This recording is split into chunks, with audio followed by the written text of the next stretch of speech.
नमस्कार दोस्तों, मैं जोशीला सत्यप्रकाश आरबीएस क्लासेस दी परीक्षा गुरु में आप लोगों का हार्दिक अभिनंदन करता हूं और सभी लोगों का आरबीएस क्लासेस दी परीक्षा गुरु में टीजीटी पीजीटी 2022 के रिगार्डिंग मैं हिंदी को लेकर उपस्थित हुआ हूं और हिंदी की जो क्लास है मित्रों वो इस तरीके से सुव्यवस्थित मैं दे रहा हूं कि आपको एक एक कवि या एक एक काल के व्यवस्थित रूप से आपके सामने जाएगा।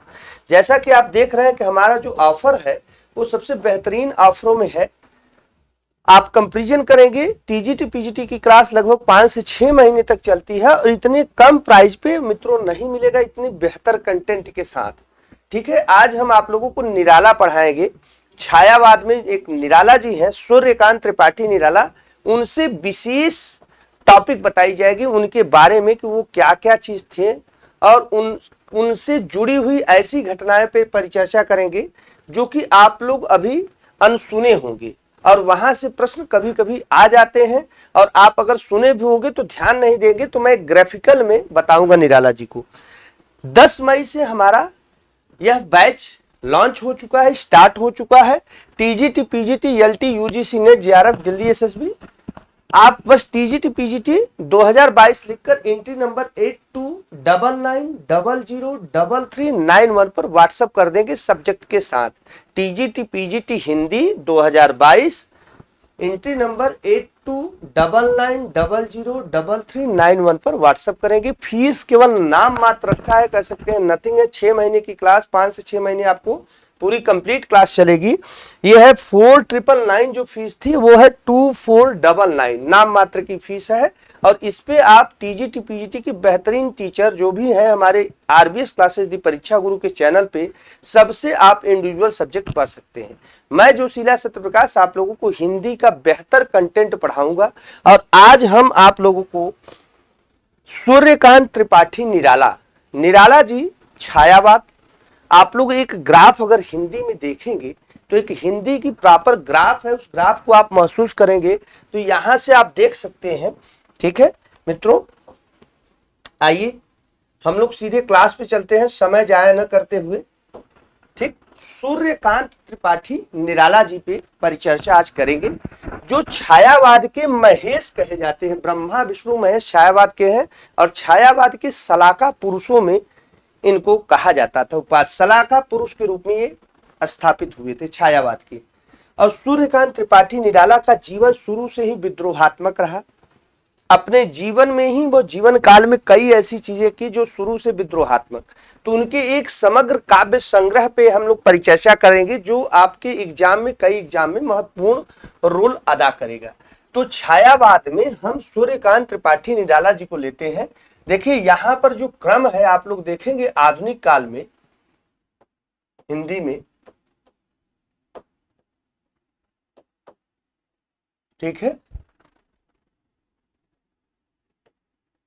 मां सरस्वती को ध्यान में रखते हुए किया जाता है। तो यहां पर देखेंगे मित्रों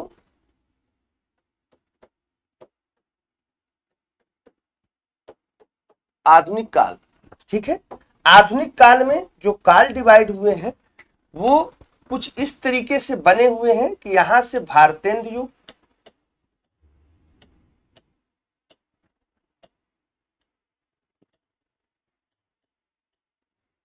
फिर द्विवेदी युग,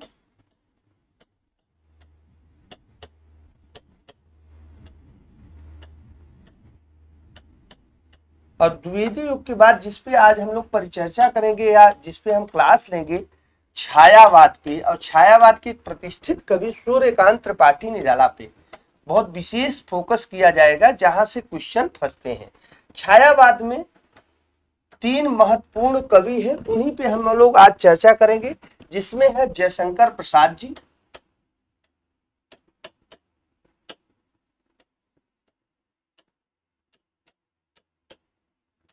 ठीक है, उसके बाद सूर्यकांत त्रिपाठी निराला, और भी बहुत से कवि हैं लेकिन आज हम स्पेशल इसी पे लिया जाएगा सूर्यकांत त्रिपाठी निराला। और सुमित्रानंदन पंत जी।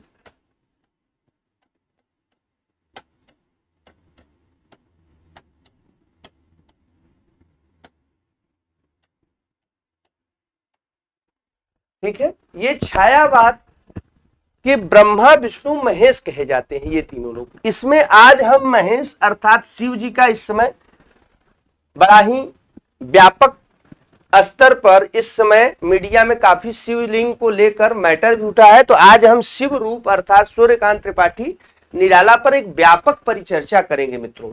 ठीक है, यहां पर हम इस पे छायावाद की जो शुरुआत होती है वो 1918 अर्थात कि आप ऐसे समझ सकते हैं कि सरस्वती पत्रिका 1903 में जब महावीर प्रसाद द्विवेदी जी अपने उसको लेते हैं, संपादकत्व लेते हैं, 1903 से लेकर 1918 के बीच जो साहित्यिक उथल पुथल हुआ, उसके बाद छायावाद का जब आगमन होता है तो छायावाद में ये तीन जो कवि हैं ये बहुत बड़े रूप में उभर के आए।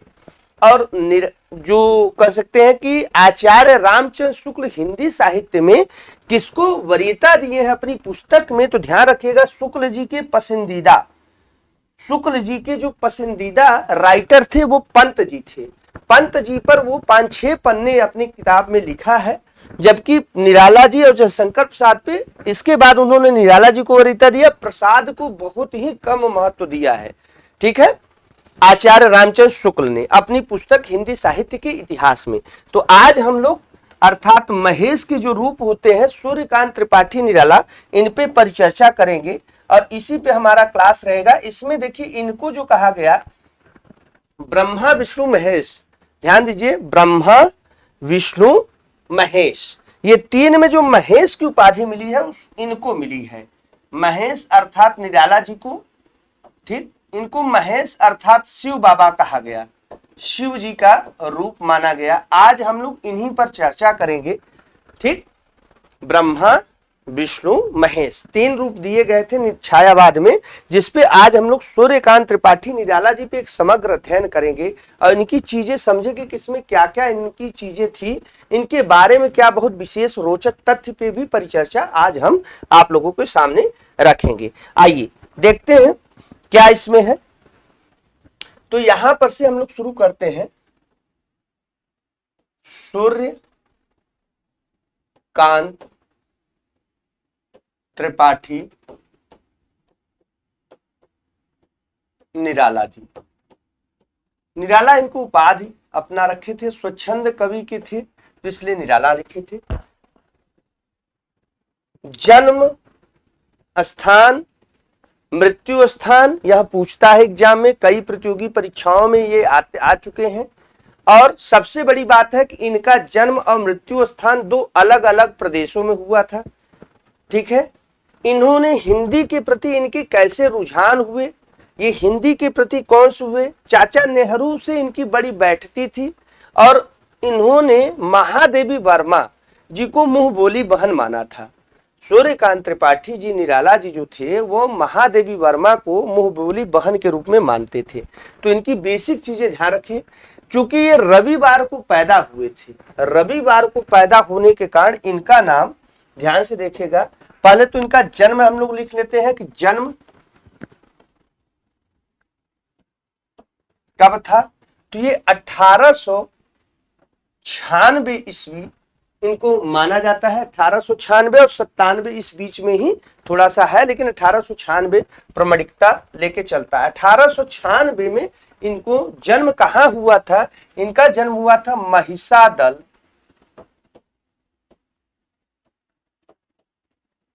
मेदिनीपुर, पश्चिम बंगाल में।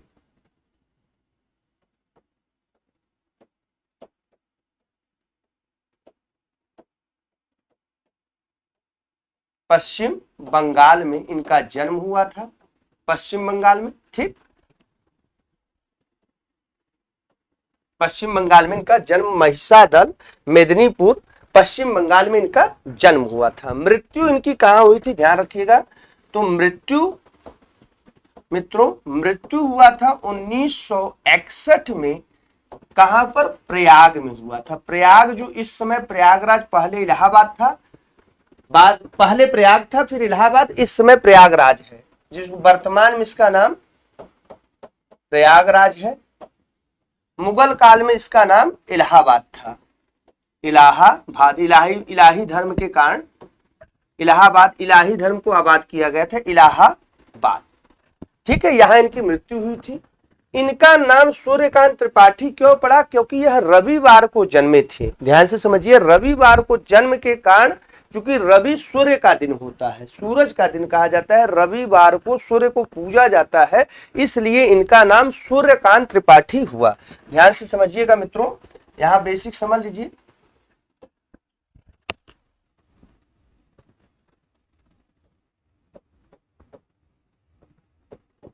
जन्मदिन इनका जो था वो रविवार था, रविवार को ये जन्मे थे, जिसके कारण रवि माने सूर्य, सूर्य जी को पूजा करता था। इनका नाम सूर्य कुमार था। क्या था? सूर्य कुमार, बाद में वही सूर्य कुमार हो गया। रविवार को जन्म के कारण इनको सूर्य कुमार त्रिपाठी, बाद में वही सूर्यकांत त्रिपाठी हो गया। सूर्य कुमार, ध्यान से रखिएगा, इनका नाम जो रखा गया था वो क्या था? सूर्य कुमार। सूरज रविवार को दिन जन्मे थे, जन्मदिन इनका था रविवार 1896, इसीलिए इनका नाम जो पड़ा वो सूर्य कुमार रखा गया था, बाद में वही सूर्यकांत त्रिपाठी निराला। और वास्तव में जैसे सूर्य चमकते हैं वैसे ही इन्होंने अपनी प्रतिभा से लोगों को चमका दिया। रविवार का दिन जो होता है वह सूर्य का दिन होता है, इसीलिए इनको सूर्य कुमार, बाद में किसमें परिवर्तित हो गए? सूर्य कुमार। ध्यान से देखिएगा, सूर्य पहले वो तत्भम में था सूर्य कुमार, बाद में वह सूर्य कुमार त्रिपाठी निराला हो गए, फिर उन्होंने सूर्यकांत त्रिपाठी निराला अपने आप को किया। छायावाद के ये क्या थे? छायावाद के सलाका पुरुष इनको कहा जाता है। पॉइंट ध्यान से रखिएगा मित्रों, इन्हें छायावाद का सलाका पुरुष कहा गया।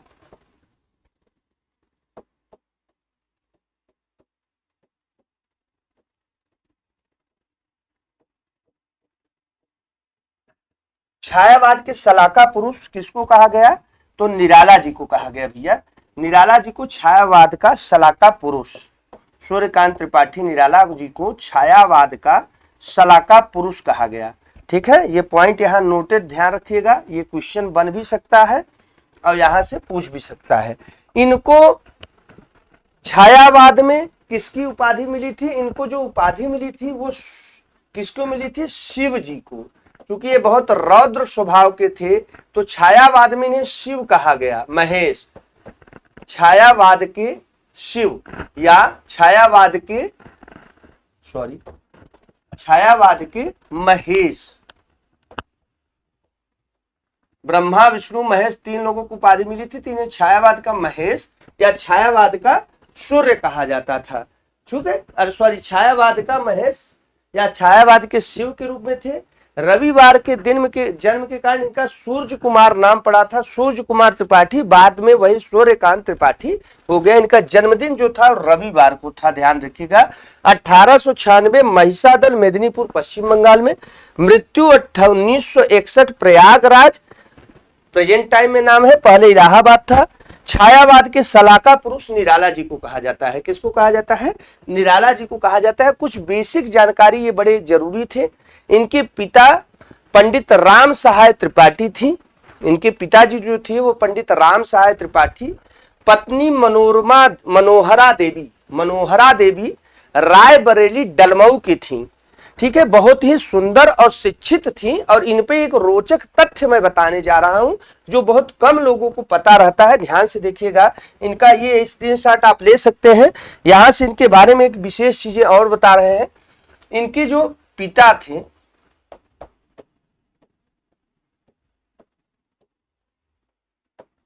राम सहाय त्रिपाठी,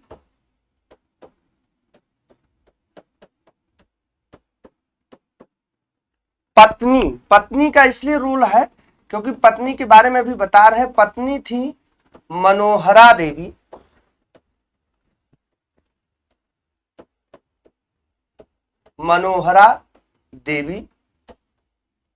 कहां की थी? रायबरेली। ध्यान से समझिएगा, रायबरेली इनका ससुराल था, रायबरेली इनकी ससुराल थी। डलमऊ कोई गांव था,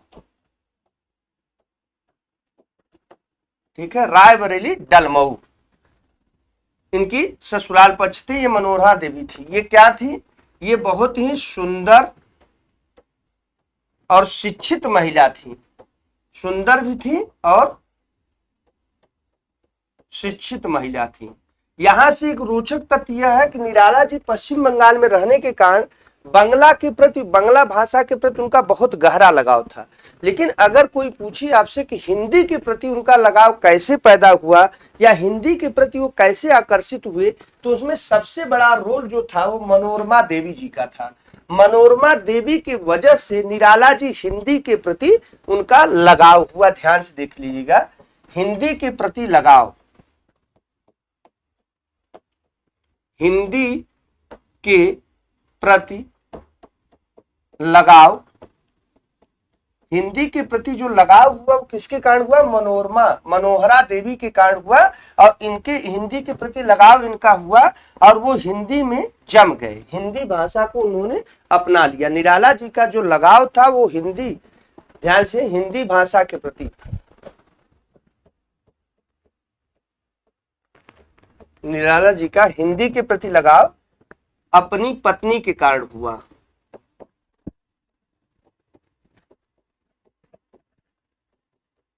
पत्नी के कारण हुआ, क्योंकि पहले ये पश्चिम बंगाल में थे तो ज्यादातर ये पश्चिम बंगाल के कारण पश्चिम बंगाल में बांग्ला भाषा को ये वरीयता देते थे। लेकिन हिंदी के प्रति इनका लगाव क्यों हुआ?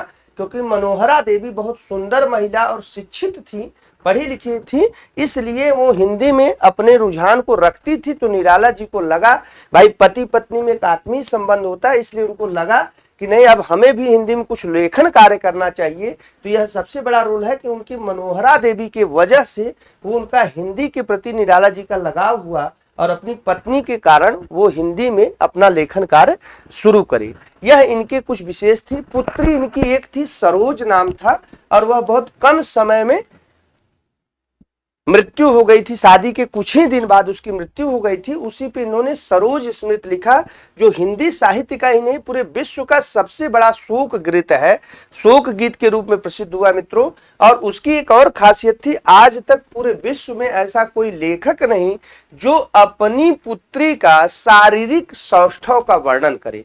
निराला जी यूनिक ऐसे पुरुष हैं या कवि हैं जिन्होंने अपनी पुत्री के शारीरिक सौष्ठव का भी वर्णन उन्होंने किया है सरोज स्मृति में। यह पूरे विश्व में ऐसा कोई भी कवि नहीं जो अपनी पुत्री के शारीरिक सौष्ठव का वर्णन करे कि 11 साल में उनके अंदर क्या परिवर्तन आता है एक लड़की में, और उसके बाद फिर क्या परिवर्तन आता है, शारीरिक संरचनाओं में कैसे अंतर आता है, इसका वर्णन उन्होंने सरोज स्मृति में किया और बताया भी। ठीक है, आइए आगे चलते हैं कुछ महत्वपूर्ण जानकारियों के साथ। उसमें उन्होंने क्या क्या चीज थी और उनके बारे में क्या क्या चीज कहा जाता है, तो आप लोगों को कुछ विशेष चीजें इसी में बताते हैं। ठीक है, इनकी प्रमुख रचनाएं कौन कौन थी, प्रमुख इनके कार्यभार में क्या क्या थे, तो इनके बारे में चीजें आप लोग थोड़ा सा समझिए और कुछ विशेष कथन पे ध्यान से रखिए। ये सब चीजें तो बेसिक है, लेकिन जो इनके बारे में स्पेशल चीज है वो बड़े ध्यान से समझिएगा कि निराला जी की जो शादी हुई थी, भैया आप लोग समझिए, शादी के पक्ष से याद आया, 15 वर्ष की अल्पायु में मात्र इनकी शादी हो गई थी। 15 वर्ष की अल्पायु में शादी के बंधन में बंधे। ठीक है, 15 वर्ष की अल्पायु में शादी के बंधन में निराला जी को बांध दिया गया और उनके ऊपर मनोहरा देवी का प्रभाव पड़ा कि वो हिंदी के प्रति उनका लगाव बढ़ गया।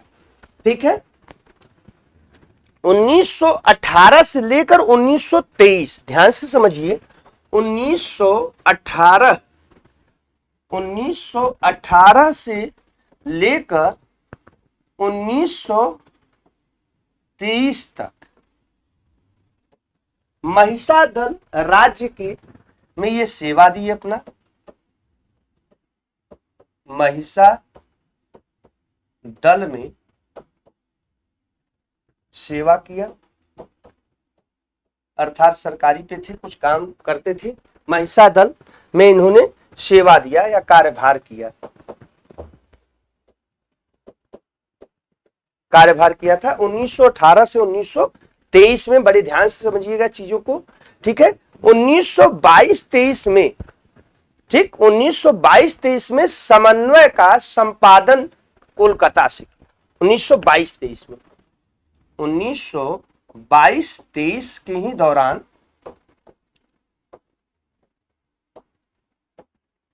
22-23 में ही इन्होंने क्या किया था, इन्होंने समन्वय एक पत्रिका था उसके संपादन का कार्यभार कलकत्ता से किया। समन्वय, ठीक है, संपादन किए कलकत्ता से।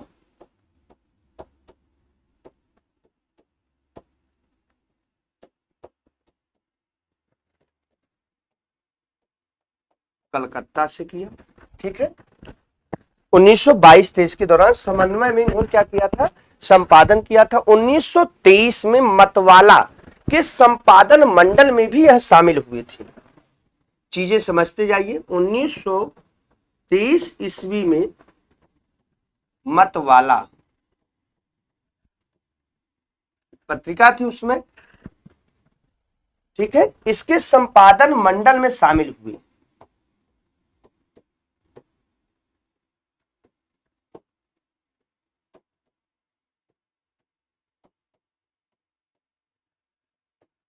शामिल हुए, ठीक है। संपादन मंडल में ये 1923 में मतवाला के संपादन मंडल में ये अपने आप को स्थापित किए। अगस्त में ये अपने आप को संपादित किए, ठीक है। 1935 समझिए आप लोग, 1935 में सुधा पत्रिका थी उस समय। कहां से?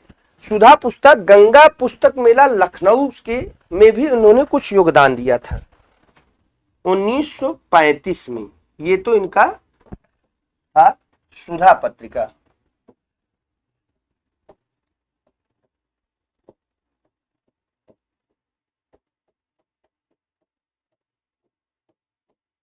सुधा पत्रिका में इन्होंने क्या किया था 1935 में? गंगा पुस्तक मेला लखनऊ, ये कहां से निकलती थी? गंगा पुस्तक मेला लखनऊ, गंगा पुस्तक मेला लखनऊ। सुधा में भी इन्होंने अपना कार्यभार, ये जो साहित्यिक कार्यभार था उन्होंने इसमें दिया था। यही सुधा में तुलसीदास का 5 अंक छपा था।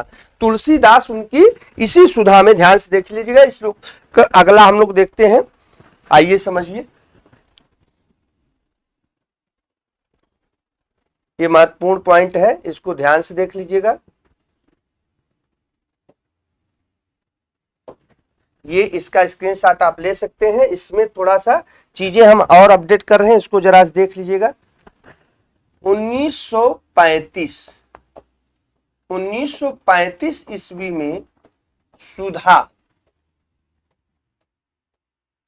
के में इन्होंने कहा, ये कहां से था? गंगा पुस्तक मेला, गंगा पुस्तक मेला लखनऊ से निकलता था। यहां पर भी इन्होंने कार्य किया था। इसी सुधा में तुलसीदास,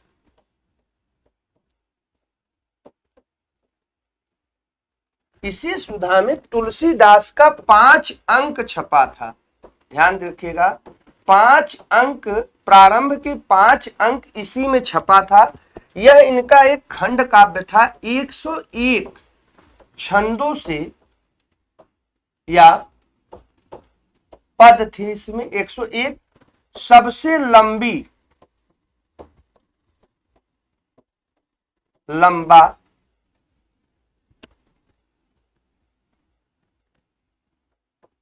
काव्य पद यही था। निराला जी का ध्यान रखिएगा। सबसे लंबा काव्य अगर पूछता है काव्य पद तो तुलसीदास था। तुलसीदास के उन्होंने पूरे जीवन को, उनके जो संघर्ष को सबको दिखाते हुए एक आधुनिक प्रतिस्पर्धा को प्रस्तुत किया है इस खंड काव्य में, और यह एक खंड काव्य भी कहा गया। क्या था भैया? यह एक खंड काव्य था, ध्यान रखिएगा, यह खंड काव्य है। 101 इसमें छंद है, सबसे लंबा काव्य पद यही था, ध्यान रखिएगा, तुलसीदास। और यह किसमें प्रथम 5 अंक छपा था? तो प्रथम 5 अंक जो था वो सुधा में छपा था, ठीक है, तुलसीदास, ठीक। और यह 1938 में ईस्वी में यह लिख आया था। तो इसमें सुधा में भी इन्होंने बहुत बड़ा अपना रोल अदा किया था।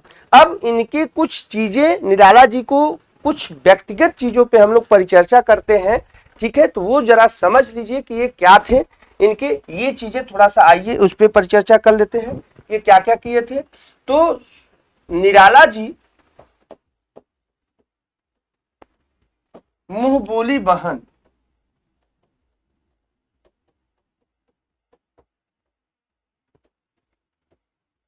बहन कौन थी? तो ये महादेवी वर्मा जी थी।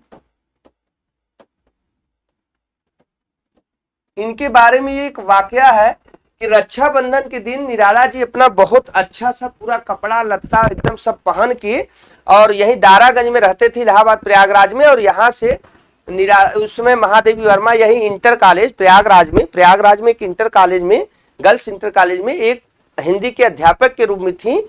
तो वो मुंहबोली इनकी बहन थी। तो रक्षाबंधन के दिन निराला जी क्या करते थे कि एकदम सब माड़ी का कुर्ता ये सब पूरा उरा पहन वहन के रिक्शा चालक या इक्का वाले को बुलाते थे, बैठ के आते थे, यहाँ राखी बनवाते थे, और जब जाने लगते थे तो महादेवी वर्मा से ही पैसा मांगते थे कि रिक्शे वाले का, कुर्ते का, मिठाई का हमें पैसा दे दीजिए। तो महादेवी वर्मा कहती थी भाई ऐसे भाई से क्या फायदा जो रक्षाबंधन के दिन, लेकिन वो इन लोगों का बहुत ही ट्यूनिंग चलता था। पंत जी से भी इनका बड़ा वो विवाद और ये सब चलता रहता था, ठीक है। पंत जी भी इनके प्रति क्या होता था, पंत जी कभी इनके बारे में कुछ कमेंट करे, कभी ये उनके बारे में कमेंट करते थे निराला जी। तो पंत जी से इनका बोली जो बहन थी ये महादेवी वर्मा थी निराला जी की, ठीक है। इसके बाद इन्होंने जो काव्य रचनाएं की उसमें क्या क्या विधा थे, उसके बारे में क्या क्या कहा गया। तो ये मुक्तक छंद के प्रवर्तक भी माने जाते हैं। और परिमल की भूमिका में इन्होंने एक चीज लिखा कि मनुष्यों की तरह कविता की भी मुक्ति होती है, ठीक है। परिमल की भूमिका में, परिमल 1923 में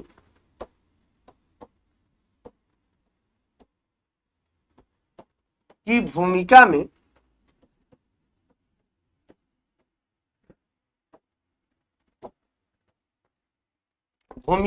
लिखा क्या इन्होंने कि मनुष्यों की तरह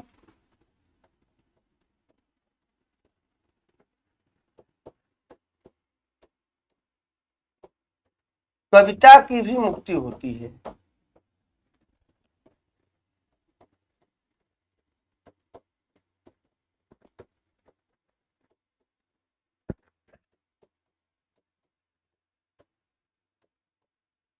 ठीक है, इन्होंने इसकी भूमिका में, स्वयं परिमल की भूमिका में इन्होंने क्या लिखा कि मनुष्यों की तरह कविता जो होती है, ध्यान से समझिए, कि मनुष्यों की तरह कविता की भी मुक्ति होती है।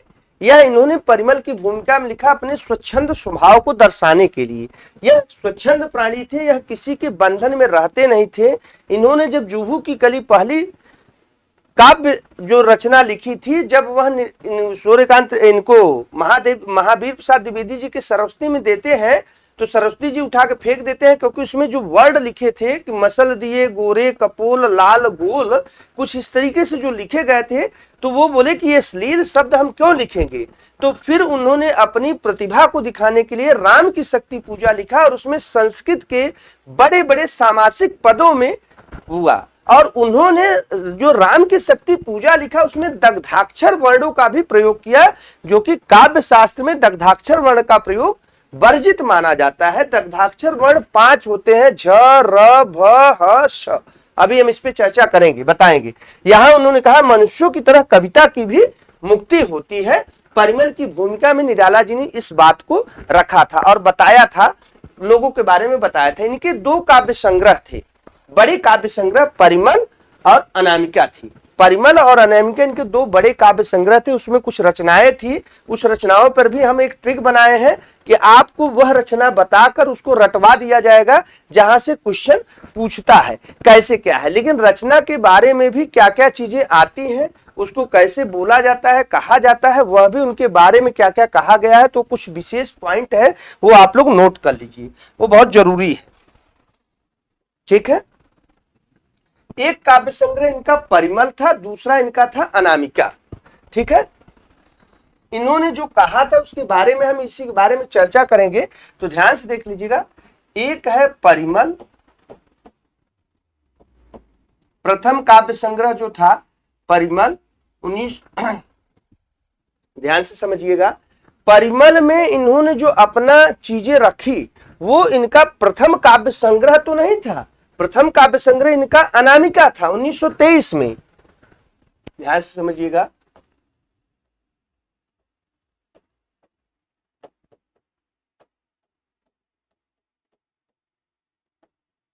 संग्रह 1923 में, 1923 इसमें प्रथम काव्य संग्रह जो लिखा थे वो अनामिका थी।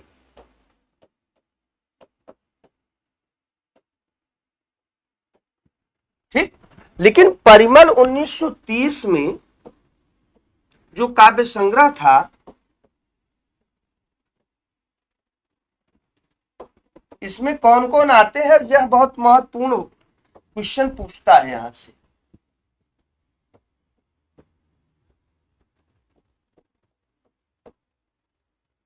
इसका हम ट्रिक बताएंगे आपको कैसे इसको रटेंगे। इसमें कौन कौन आती है वह बहुत महत्वपूर्ण है, इसको आप कैसे रट लेंगे कि परिमल में कौन कौन आती थी और इसमें क्या क्या था। तो इसमें जूहू की कली से शुरू करते हैं, तो ध्यान से देखिएगा, इसमें जूहू की कली,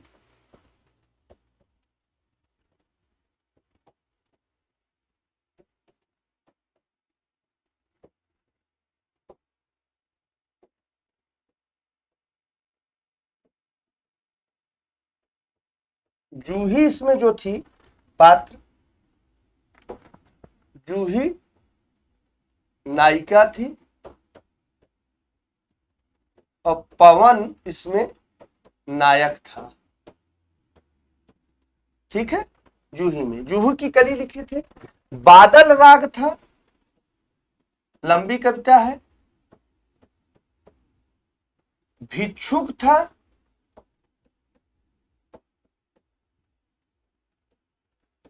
विधवा था,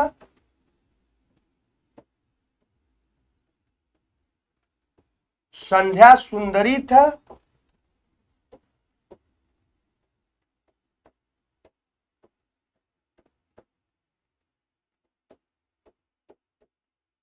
ध्यान से देखिए। और इसमें एक महत्वपूर्ण था, अधिवास भी था, इसी में पंचवटी प्रसंग और अधिवास भी इसी में था। ठीक है,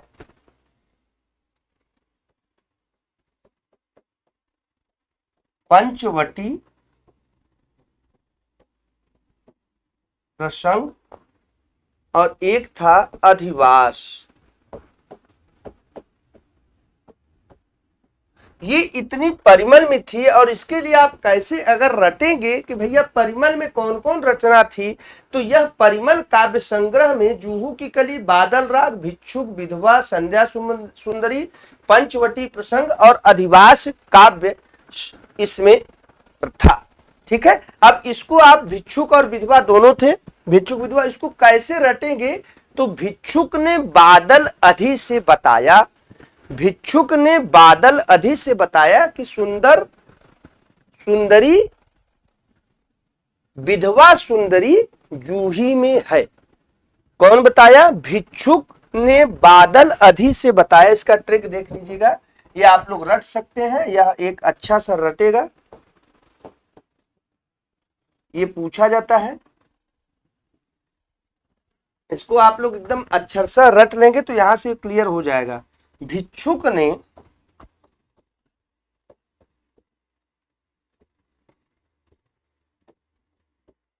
बादल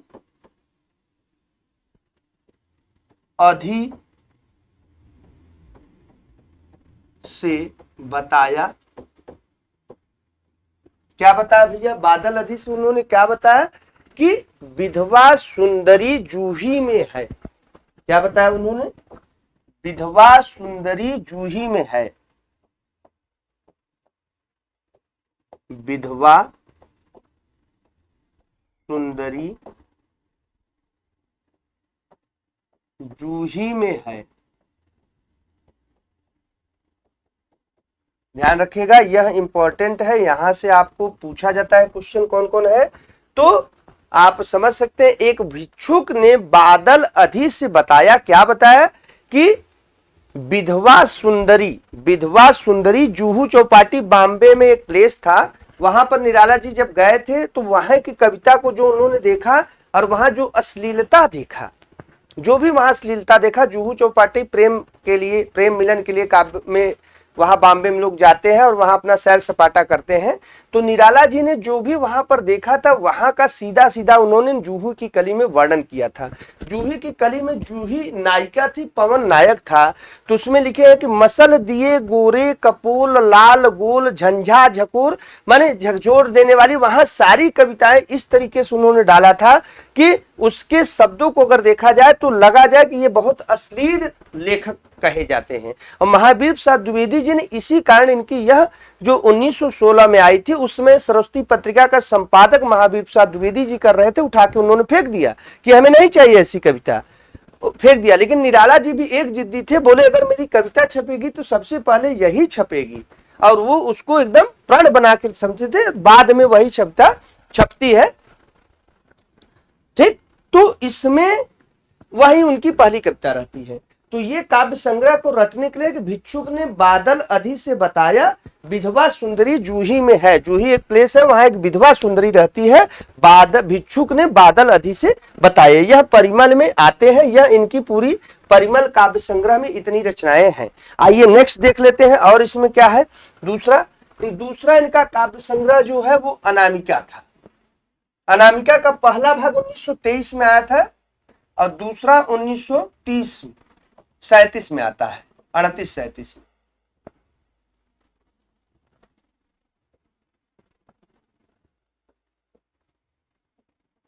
उन्नीस सौ 38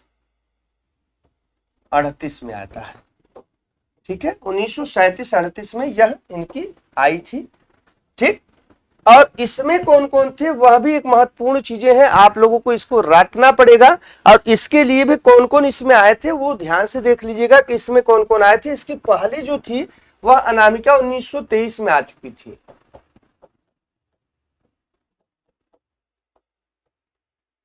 पहला काव्य संग्रह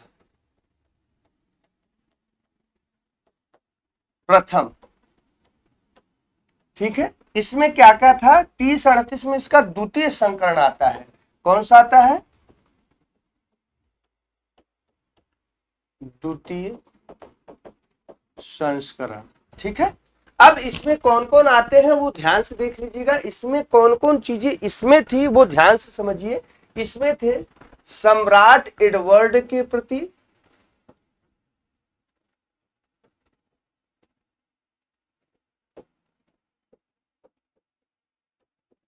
कविता आई इसमें, सम्राट एडवर्ड के प्रति, यही सच, एक इनकी कविता थी, यही सच है, केवल सच है। इसको कई लोग कहते हैं, कभी कभी यह सच है और कभी कभी यही सच, ऐसे करके आते हैं। तो सच है एक कविता थी। एक कविता थी सरोज स्मृत, लंबी कविता थी जो इनकी पुत्री पे लिखी गई थी। शोक गीत था, लंबी कविता थी। इसका भी ट्रिक अभी देख लीजिए, बता देते हैं। राम की शक्ति पूजा,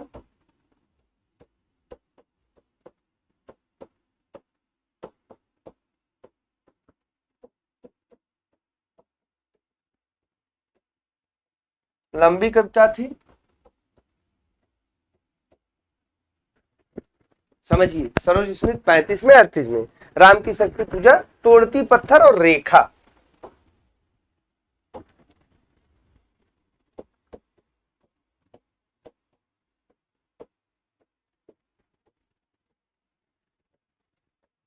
ओ रेखा जब से तुमको देखा, एक गाना था। तो ये इन्होंने इतनी कविता इस पे है, इसको आप लोग देखिए कैसे है।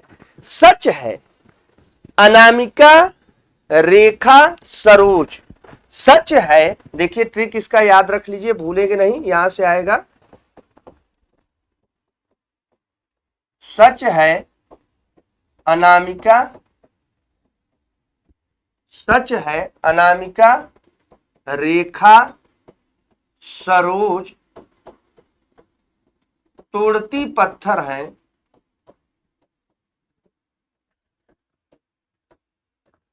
पत्थर है सम्राट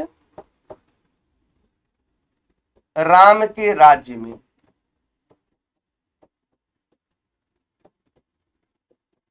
देख लीजिएगा, याद हो जाएगा, यह बहुत इंपॉर्टेंट है, यहां से पूछता है कौन है। तो सच है अनामिका रेखा, सच है अनामिका रेखा सरोज तोड़ती पत्थर है सम्राट राम के राज्य में। राम की शक्ति पूजा, कुकुरमुत्ता और सरोज स्मृति पे कुछ स्पेशल चीजें हम बताएंगे। तो ये आप लोग ये चीजें यहां से इनको ध्यान रखिए। अब पॉइंटेड में हम कुछ नोट करा रहे हैं, वो बड़ा ध्यान से देख लीजिएगा, इसको नोट कर लीजिए, स्क्रीनशॉट ले लीजिए, आप लोगों को इंपॉर्टेंट रहेगा। सच है अनामिका रेखा सरोज तोड़ती पत्थर है सम्राट राम के राज्य में। देखिए सारी चीजें आ जाएंगी, ये सारी की सारी इनकी रचनाएं इसमें आ जाएंगी। आइए अब कुछ विशेष पॉइंट है जिसको आप लोग नोट करिएगा, यह बहुत महत्वपूर्ण है।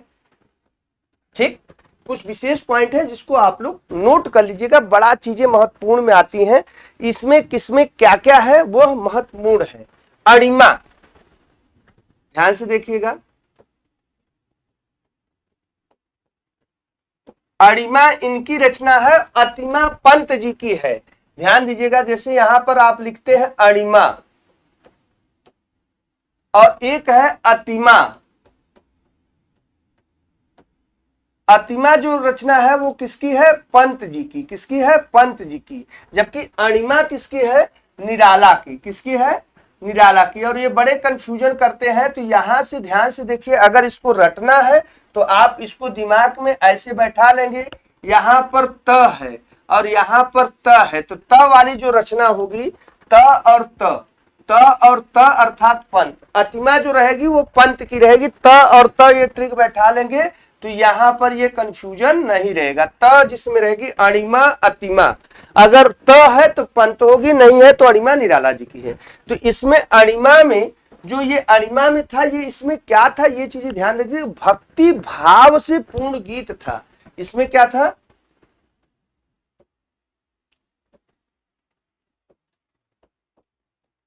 भक्ति भाव से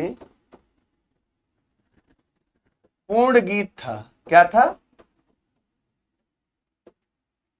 पूर्ण गीत था, भक्ति भाव से पूर्ण गीत अणिमा में था। ठीक है, बेला में इनका क्या था, बेला इनकी एक थी रचना 1946 में कविता थी,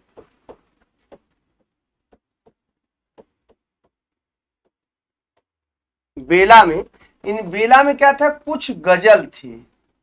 क्या था इसमें, बेला में कुछ गजल था,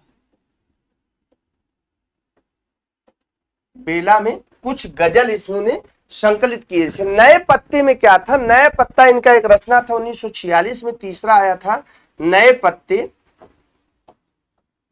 काव्य संग्रह था। निराला जी को एक दिन में तो खत्म नहीं हो पाएगा, लेकिन कुछ चीजें मैंने समेटा है, यह भी 46 में आया था 1946 में। इसमें क्या था, दलितों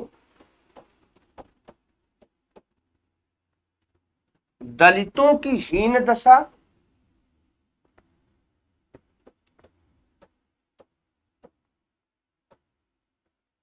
दलितों की इसमें हीन दशा थी। ठीक है, शोक था और पीड़ा थी, शोक और पीड़ा था। ठीक है, नए पत्ते 46 में आई थी, इसमें क्या था, दलितों की हीन दशा। ध्यान से देखिएगा, यहां पर दलितों की हीन दशा थी और शोक था और पीड़ा था नए पत्ते में।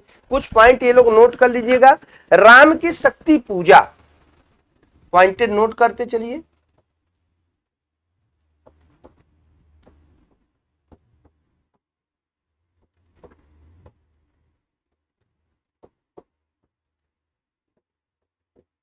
शक्ति पूजा, राम की शक्ति पूजा जो थी इसमें क्या था, कृत्तिवास रामायण पर यह आधारित थी। कृत्तिवास रामायण पर यह आधारित थी। ठीक है, कृत्तिवास रामायण पर यह आधारित थी। और इसकी एक और खासियत थी 1938 में कि इसमें जो काली की पूजा हुई है, ये क्वेश्चन आया था कि राम की शक्ति पूजा में किस शक्ति की पूजा की गई है, दुर्गा की, कि कौन सी वो दुर्गा कितने भुजाओं की थी, तो वो 10 भुजा थी, 10 भुजा।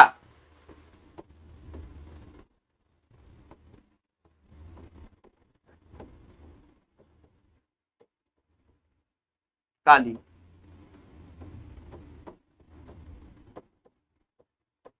माता का पूजा किया गया था, 10 भुजा काली माता की इसमें पूजा की गई थी। ध्यान से देखिएगा, एक क्वेश्चन अभी राजस्थान हायर में यह पूछा गया था कि जिसका उपासना किया गया था, उन्होंने कहा था ना कि शक्ति की करे मौलिक कल्पना, करो पूजन छोड़ दो समर, जब तक सिद्ध न हो रघुनंदन।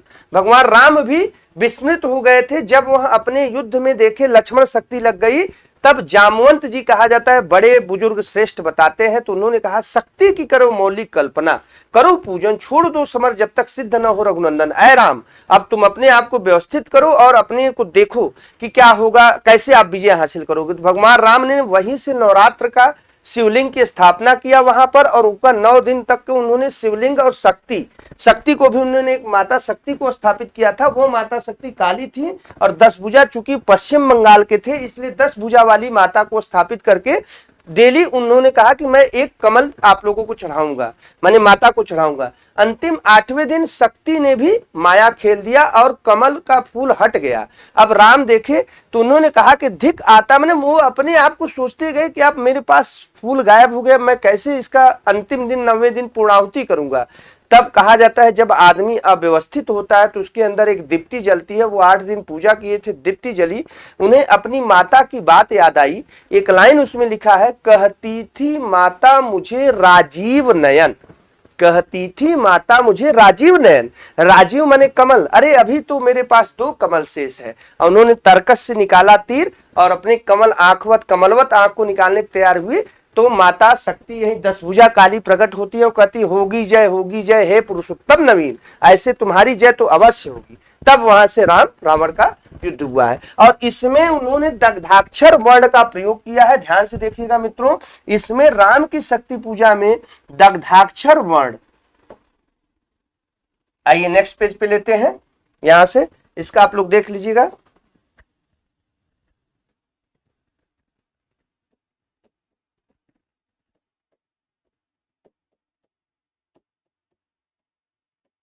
दग्धाक्षर वर्ण,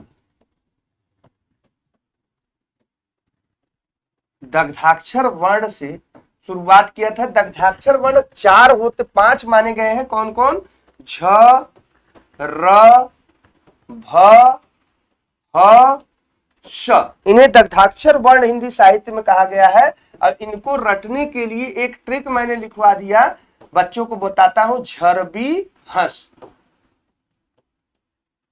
झरबी हंस एक ट्रिक है, यहां से आप इसको नोट कर सकते हैं। ठीक है, ये ट्रिक है। ये दग्धाक्षर वर्ण किसे कहते हैं, ऐसे वर्ण जिनसे कविता का प्रारंभ करना काव्य शास्त्र में अशुभ माना जाता है। ऐसे वर्ण जिनसे कविता का प्रारंभ करना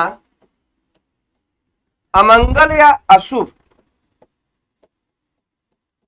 अमंगल या अशुभ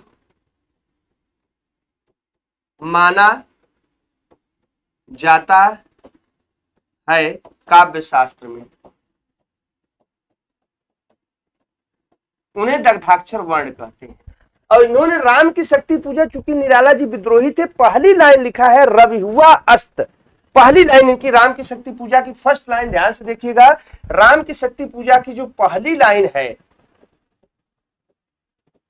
प्रथम पंक्ति है,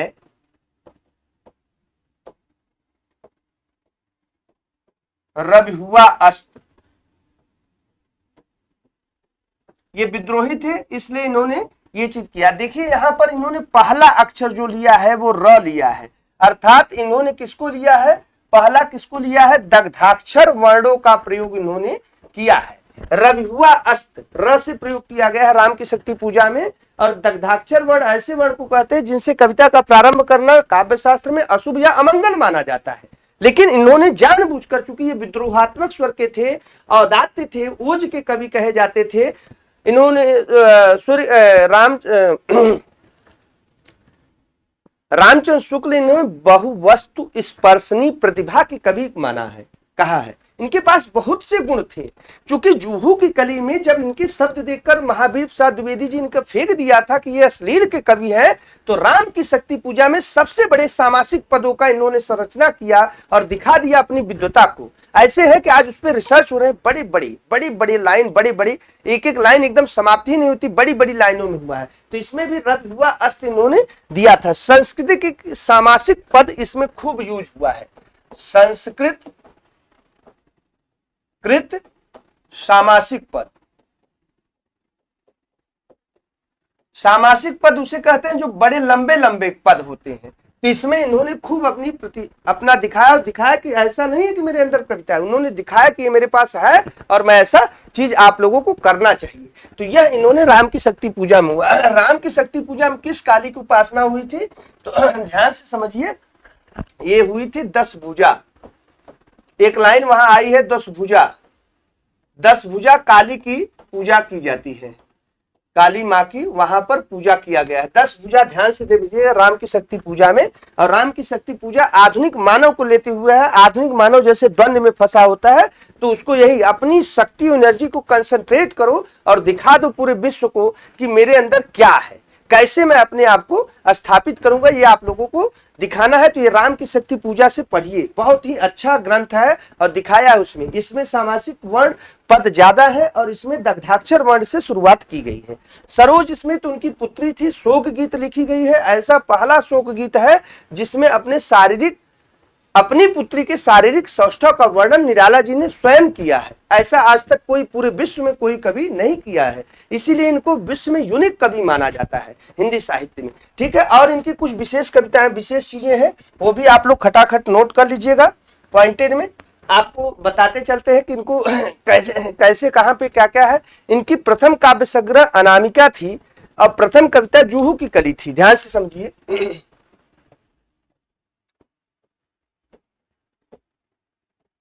कविता जो थी वह जुहू की कली है।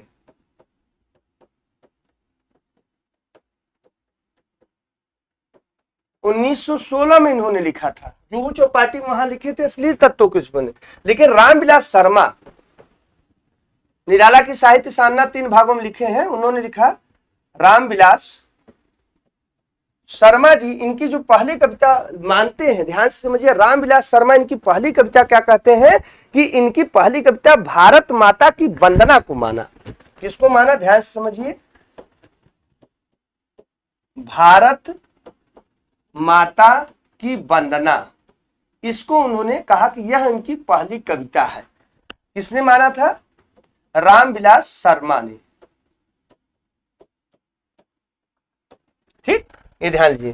पहला काव्य संग्रह अगर इनकी बात की जाए तो इनके अनुसार यह है। ठीक है,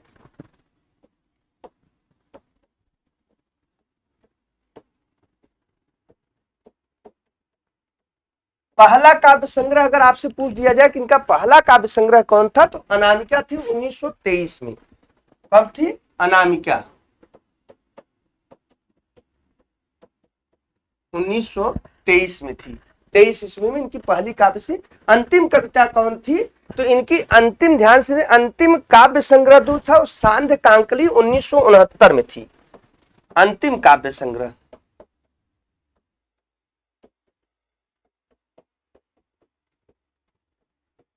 सांध्य कांकली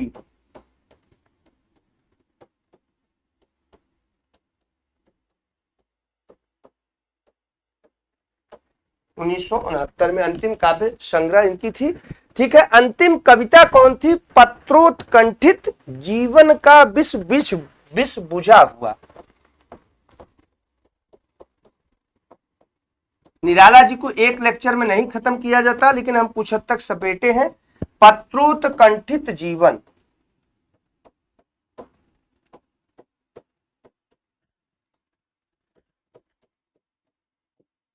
जीवन का विष बुझा हुआ।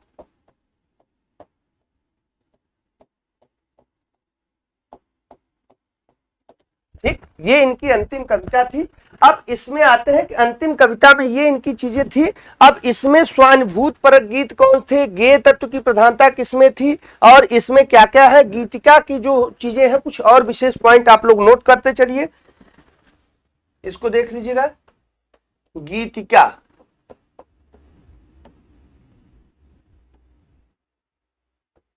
ठीक, गीतिका की ध्यान से समझ लीजिएगा कि गीतिका एक काव्य संग्रह था जिसकी भूमिका जयशंकर प्रसाद ने लिखा था। समझिए,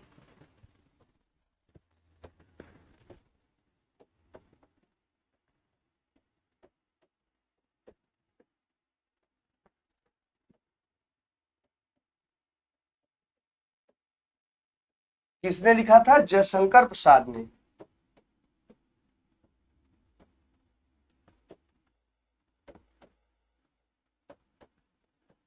प्रसाद ने लिखा था। ध्यान से समझिए, बहुत महत्वपूर्ण पॉइंट यहां हमने बताया है कि इसकी भूमिका किसने लिखा था। तो इसकी भूमिका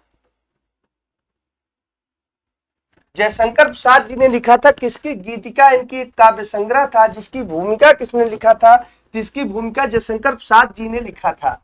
ध्यान से समझिए, बहुत महत्वपूर्ण है। इसकी भूमिका जो लिखा गया था वो किसने लिखा था? जयशंकर प्रसाद जी ने लिखा था। ये एक बहुत महत्वपूर्ण चीजें हैं। गेय तत्व की प्रधानता में कौन थे? अर्चना, आराधना और गीत गुंज। अर्चना, आराधना और गीत गुंज में गेय तत्व की प्राधान्यता थी, और स्वानुभूत परक गीत किसमें थे? अणिमा, अर्चना और आराधना में। ठीक है, ये सब चीजें थोड़ा सा देख लीजिएगा। यहां पे आइए दिखाते हैं।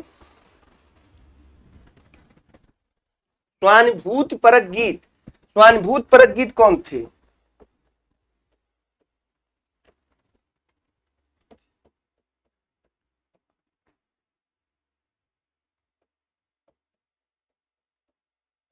स्वानुभूत, ध्यान से समझिएगा, स्वानुभूति, स्वानुभूति परक गीत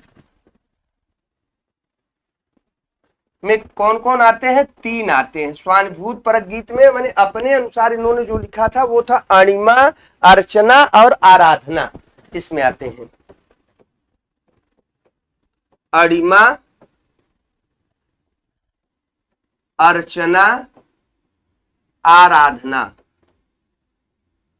अणिमा, अर्चना और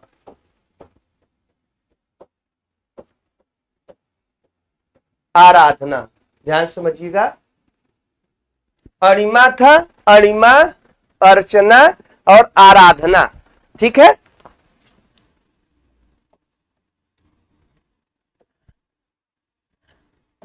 उन्नीस 1943, 1950, 1954। अणिमा, अर्चना और आराधना इनकी क्या थे? स्वानुभूति परक गीत थी। ध्यान से समझ लीजिएगा, अणिमा था, अर्चना था और आराधना था, ये इनके स्वानुभूत परक गीत थे। अब गेय तत्व की प्रार्थना में, गेय तत्व की प्रधानता किसमें थी? तो वो भी थे अर्चना, आराधना और गीत गुंज, 3 थी। ध्यान से देखिए,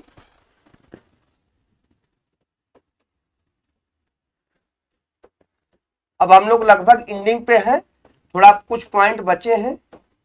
गेय तत्व की प्रधानता, गेय तत्व की प्रधानता में कौन कौन आते हैं? ध्यान से समझिए, गेय तत्व की प्रधानता में भी 3 आते हैं। कौन कौन आते हैं? यहां पर अर्चना आता है, गीत गुंज आता है, गेय तत्व, जिसमें गेय तत्व हो, अर्चना, ठीक है, आराधना और गीत गुंज।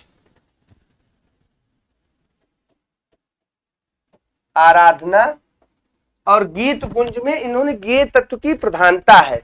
ठीक है। अर्चना 50, आराधना 1953, और जो गीत गुंज था वो 1954 में था। 1954 में। इसमें क्या प्रधानता थी? गेय तत्व की प्रधानता थी। किसकी प्रधानता थी? गेय तत्व की प्रधानता।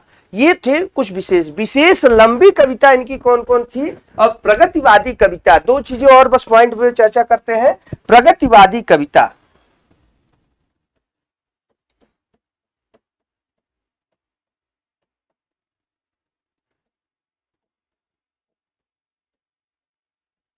प्रगतिवादी कविता कौन कौन था तो ध्यान से समझिएगा। प्रगतिवादी कविता में कुकुरमुत्ता,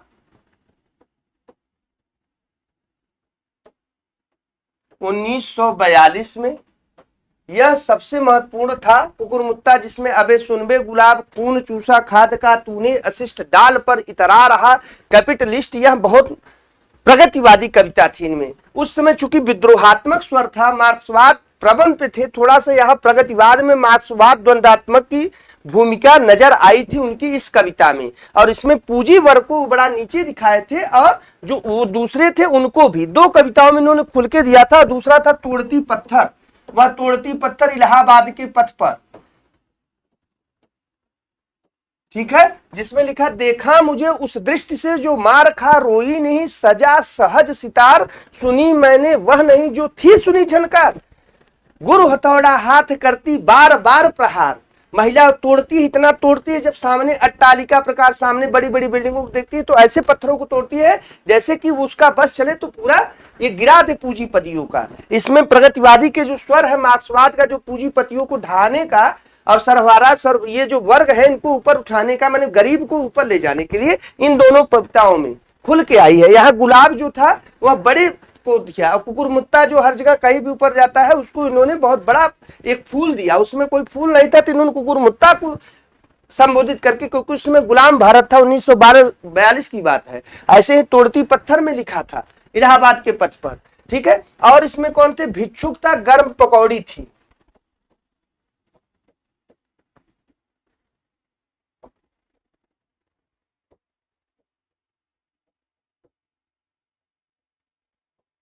समझिए, भिक्षुक और गर्म पकौड़ी, यह इनकी प्रगतिवादी रचनाएं हैं। प्रगतिवादी रचनाओं का खुल के स्वर अगर हुआ है तो यह इसी में हुआ है।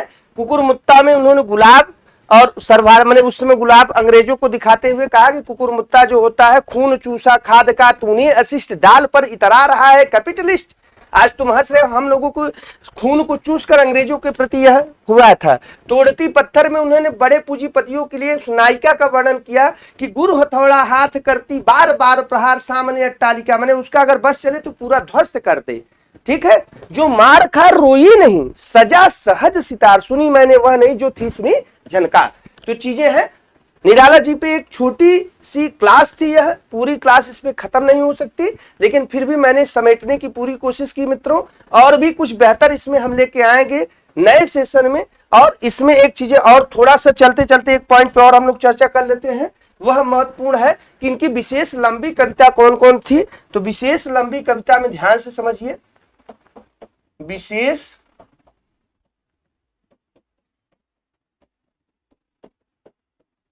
लंबी कविताओं में इनकी राम की शक्ति पूजा,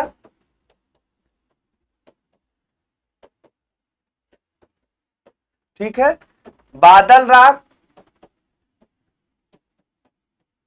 सरोज स्मृति, ठीक है। ये कुछ विशेष लंबी कविताओं की श्रेणी में इनको रखा गया। शिवाजी का पत्र, यमुना के प्रति,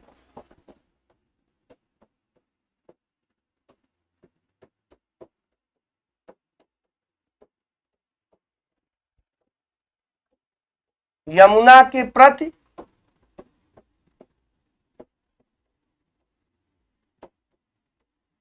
ठीक, यह इनकी कुछ विशेष लंबी कविताएं थी।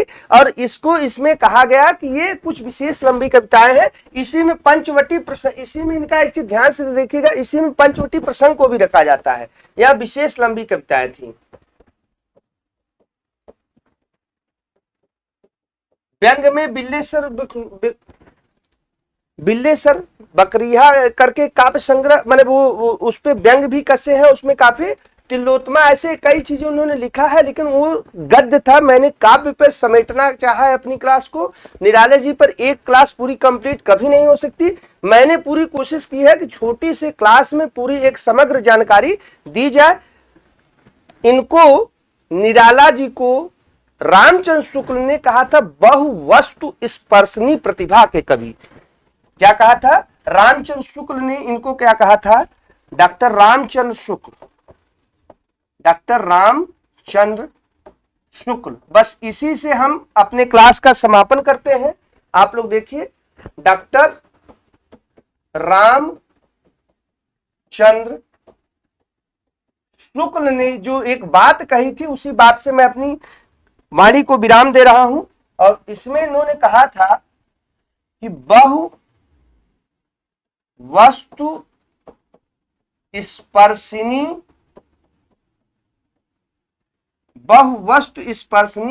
प्रतिभा के कवि।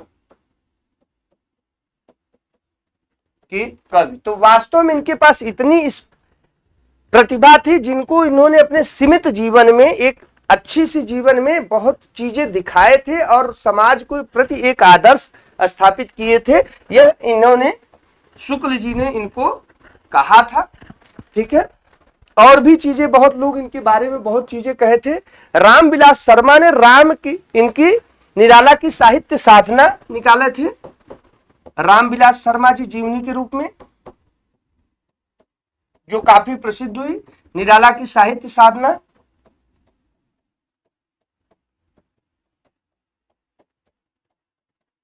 जीवनी के रूप में यह काफी प्रसिद्ध हुई थी, जिसमें इन्होंने निराला के पूरे संपूर्ण जीवन को दर्शाया था। रामविलास शर्मा जी, निराला की साहित्य साधना। बाकी चीजें इनके पास बहुत थी। ये ओज के, औदात्य के कवि कहे गए थे। ठीक है, और बाकी नेक्स्ट क्लास में हम कुछ बेहतर लेकर फिर कुछ स्पेशल लोग को ले आएंगे, जो काव्य में या आपके प्रतियोगी परीक्षाओं में बहुत महत्वपूर्ण स्थान रखते हैं। तो आरबीएस क्लासेस दी परीक्षा गुरु, मैं जोशीला सत्यप्रकाश आप लोगों से विदा जरूर लूंगा मित्रों, लेकिन फिर मैं नए सेशन में कुछ बेहतर लेके आऊंगा। और तब तक मैं यही नारा देता हूं कि हिंदी को विजय करो, अर्थात जय हिंद करो, जय हिंद करो, जय हिंदी करो, विजय हिंदी करो, जिंदाबाद हिंदी करो। मित्रों, तब तक के लिए मुझे विदा दीजिए। नमस्कार, जय हिंद, जय भारत।